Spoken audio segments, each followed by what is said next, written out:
Alright, well this is how to make crappy retro anime sound effects. Here's the sound.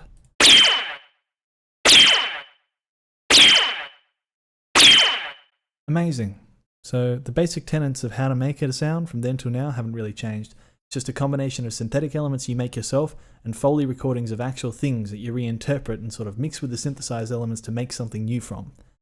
So all you've got to do when you're trying to make one that sounds like an old retro anime sound effect is think about the technology and techniques that they would have available to them at the time. They wouldn't have granular synthesis, they wouldn't have things like that, but what they would have is analog synthesizers and really crappy sound libraries like Cinesound.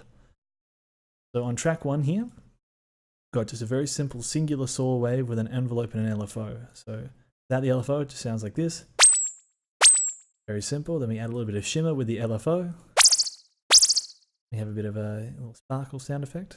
Then on the second channel here, we've got a noise oscillator with a very self-resonant low-pass filter on it with a bit of an envelope. So the noise creates a bit of an explosion-like sound, and then the filter adds that metallic tinge on top of it. I've also used a distortion effect on it just to give it a little bit of an older school vibe. So these two combined are our synthetic elements. And then on top of that, we're going to add our Foley elements. So there's a few places to get here. I did mention the Cinesound library earlier, which was a really crappy tape recording library from the 1960s. It popped up in a lot of places, like every James Bond film from the 60s to the 80s, stuff like that. But I like to rip them from Western films because I just know they're there. It's easy to get.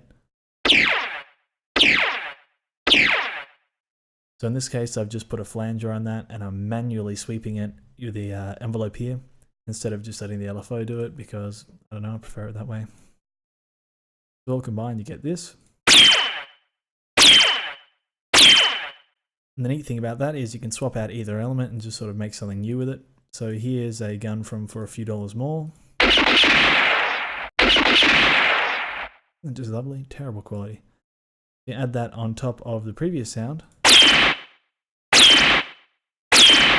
You have a totally different sound. Ooh.